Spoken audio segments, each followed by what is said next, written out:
12ኛ ክፍል ተማሪዎች ናችሁ? የትም እንዳትሄዱ፣ ይሄ ቪዲዮ ለእናንተ ነው። አውቃለሁ በዚህ ሰዓት በጣም ከባድ ታይም ላይ ነው ያላችሁት። ኤግዛም እየቀረበ ነው፣ በጣም ያሳስባል። በዚህ ዩኒቨርሲቲ መግባት ትፈልጋላችሁ፣ ቤተሰቦቻችሁ ከእናንተ ብዙ ነገር ይጠብቃሉ፣ የሰፈር ሰው፣ እናንተ ከራሳችሁ ብዙ ነገር ነው የምትጠብቁት። ብቻ ብዙ ነገር የሚያስጨንቅ ነገር በዚህ ታይም አለ። አይዟችሁ፣ ይሄ ስሜት ለእናንተ ብቻ አይደለም። አብዛኛው ተማሪ በዚህ ሰዓት እንደናንተ አይነት ስሜት እየተሰማው ይገኛል። ስለዚህ በዚህ ቪዲዮ በዚህ ሰዓት ምን ማድረግ እንዳለባችሁ ወሳኝ የሆኑ ነገሮችን እነግራችኋለሁ። እኔ ዛሬ የዩኒቨርሲቲ ተማሪ ነኝ። ካለፍኩበት ህይወት 12ኛ ክፍል ላይ ምን አደረገ እንደነበረ እንዲሁም ደግሞ ሌሎች ልጆች ከሚያደርጉት ነገር እነግራችኋለሁ። በእርግጠኝነት ይህንን ቪዲዮ እስከ መጨረሻ ካያችሁ እንደምትወዱ ምንም ጥርጥር የለኝም። ይህ የጆን ኢምፓየር ዩቲዩብ ቻናል ነው። ለዚህ ዩቲዩብ ቻናል አዲስ ከሆናችሁ ሰብስክራይብ በማድረግ ቤተሰብ ሁኑ። ቪዲዮውን ስለምትወዱ ደግሞ ላይክ አድርጉት። ወደ ቪዲዮ እንሂድ። የመጀመሪያ ማድረግ ያለባችሁ በራስ መተማመናችሁን አሳድጉ። ማለት አስተሳሰባችሁን፣ አመለካከታችሁን ቀይሩት። ምን ማለት መሰላችሁ? በዚህ ታይም አንብባችኋል፣ ክላስ መምህራንም ሲያስተምሩ በደንብ ሰምታችኋል፣ አንብባችኋል፣ ተዘጋጅታችኋል እና በዛ ላይ በተፈጥሮ ያስጨንቃል። ማለት በቃ ይሄን ስላነበብኩ ያነበብኩትን ረሳው፣ በቃ አለቀልኝ፣ ብቻ ብዙ ነገር ነው የሚያሳስበው። ያንን ነገር ስታስቡ አንዳንዴ ምንም ነገር እንዳላነበባችሁ ፊል ልታደርጉ ትችላላችሁ። ይሄ ናቹራል የሆነ ነገር ነው። የሆነ ጊዜ የሆነ ቻፕተር ላይ ያለውን ፖይንት አላስተዋላችሁም ማለት እናንተ ምንም አትችሉም ማለት አይደለም።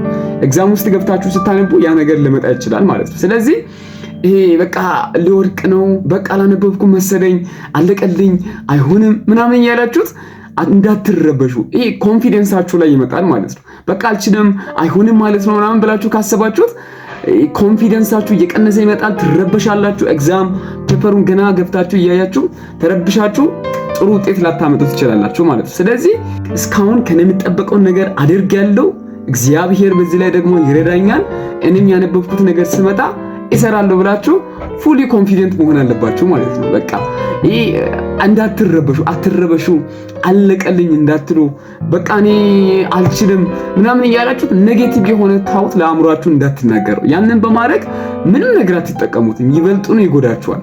ኮንፊደንሳችሁን እየቀነሰ ያመጣል። እንዲሁም ደግሞ ጀስት ሜንታሊ ለራሳችሁ በጣም ዝቅተኛ ቦታ እንዳትሰጡ፣ በቃ እንዳትረበሹ፣ እንዳትሰጡ። ለዛ ለራሳችሁ የምትናገሩትን ነገር አስተካክሉ። በቃ እኔ አንብቤያለሁ፣ ካነበብኩት ቦታ ከመጣ እሰራለሁኝ እያላችሁት ለራሳችሁ ፖዚቲቭ የሆነውን ነገር መናገር አለባችሁ ማለት። ስለዚህ ኮንፊደንሳችሁን ይሄ በራስ መተማመናችሁን ዝቅ እንዳታደርጉት። በቃ አንብባችኋል፣ በራስ መተማመናችሁ ዝቅ እንዳይል በራስ መተማመናችሁ ላይ በደንብ መስራት አለባችሁ።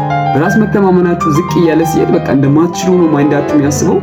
በዛን ጊዜ እየፈራችሁ ትገባላችሁ፣ ትረበሻላችሁ። እንደምትጠበቀው በደንብ አንብባችሁ ግን እንደምትጠበቀው ላሰሩ ትችላላችሁ። ለዛ አእምሯችሁ ውስጥ ለራሳችሁ መጥፎ ነገር እንዳታወሩ፣ በራስ መተማመናችሁን እንዳትቀንሱ። ይሄ የመጀመሪያው ነው። ሁለተኛው ደግሞ በዚህ ሰዓት በደንብ ማድረግ ያለባችሁት ነገር በደንብ ክለሳ ማድረግና ከዚህ በፊት የተማሪዎች የተፈተኑትን የ10 ዓመት የ5 ዓመት ኤግዛሞችን በደንብ አድርጎ መስራት። ይሄ በጣም ጥሩ ነው።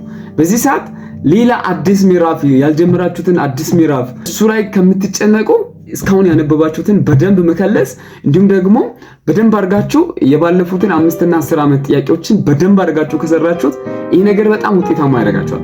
የዩኒቨርሲቲ መግቢያ ኤግዛም አብዛኛውን ጊዜ ይደጋገማል። ከተመሳሳይ ቶፒክ ጥያቄውን ቢቀያየሩ እንጂ ቶፒኩን አይቀያየሩትም። በቃ ተመሳሳይ ቶፒክ ብዙ ጥያቄ ይወጣል። ለዛ ጥያቄውን በደንብ እየሰራችሁት ዝም ብላችሁ እየሰራችሁት ማለፍ ሳይሆን የተሳሳታችሁትን ነገር በደንብ ማየት፣ ለምን ነው የተሳሳትኩት ማለት፣ ካገኛችሁትም ያንን ነገር ራሽናላይዝ ማድረግ፣ እንደዛ እያደረጋችሁት በደንብ ብዙ ቻፕተር ከበር ታደርጋላችሁ ማለት ነው። ኢቭን አንዳንድ ያላነበባችሁት ቻፕተር ካለም ጥያቄውን እየሰራችሁት የምታነቡት ኤግዛም ፔፐር ላይ ኤግዛም መጽሐፎች አሉ አይደለ? ኤክስትሪም ሌሎችም ማለት ነው። ወይንም ደግሞ አንዳንድ አፖችም አሉ። እዛ ላይ ጥያቄውን ትሞክሩና ከዛ በኋላ መልሱን ስታዩት ይሁን ነገሩ ይገባችኋል። ኢቭን ያላነበባችሁትን ቻፕተር ከሆነ ነገሩን ታውቃላችሁ፣ ትይዛላችሁ ማለት ነው። ስለዚህ ከዛ ሄዳችሁ እዛው ሄዳችሁ የተወሰነ ግረፍ ማድረግ ትችላላችሁ ያላነበባችሁት ቻፕተር ካለ።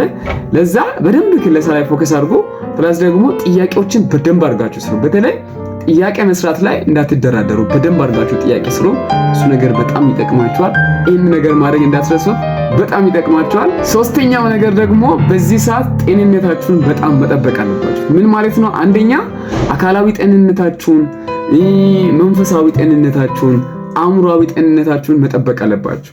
መንፈሳዊ ጤንነት ስላችሁ በቃ ከፈጣሪ ጋር በደንብ አድርጋችሁ መገናኘት፣ መጸለይ፣ ባላችሁበት ቤተ እምነት በቃ መጸለይ፣ ወደ እግዚአብሔር መቅረብ፣ ራሳችሁን በደንብ በቃ መረጋጋትን መፍጠር፣ በራስ መተማመናችሁ የሚጨምረው ወደ እግዚአብሔር ስትቀርቡ ውስጣችሁ ሰላም ይሰማል፣ መንፈሳችሁ ይረጋጋል፣ እግዚአብሔር እንደሚረዳችሁ ይሰማችኋል። ያኔ በጣም ውጤታማ ትሆናላችሁ ማለት ነው። ማለት ተረጋግታችሁ ስለምታነቡ እግዚአብሔር እንደሚረዳችሁ ስለምታስቡ ስለምሰማችሁ ያኔ ጥሩ ውጤት ታመጣላችሁ።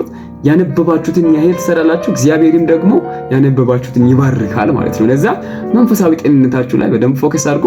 ሁለተኛ ደግሞ አካላዊ ጤንነታችሁን ስላችሁ ጀስት ስፖርት መስራት አሪፍ ነው። በቃ በባችሁ ስፖርት መስራት፣ እረፍት መውሰድ፣ አእምሮን ማሳረፍ ይህ በጣም አሪፍ ነው ማለት ነው። ማለት ቀኑ ቀርቧል ኦልሬዲ። ለዛ ምግባችሁን በአግባቡ ካልበላችሁ በኋላ የሆነ ነገር ቢያማችሁስ ሰው ራሳችሁን መጠበቅ በጣም አሪፍ ነው። ለዛ ጤንነታችሁን ጠብቁ፣ አእምሮአዊ ጤንነታችሁን ጠብቁ፣ አእምሮአችሁን አሳርፉ። የግድ ማታ አዳር ሙሉ እየተጨናነቃችሁ ስላንበባችሁን ብቻ አይደለም። በቃ የሚገባውን ያህል እረፍት ለአእምሮ ስጡ።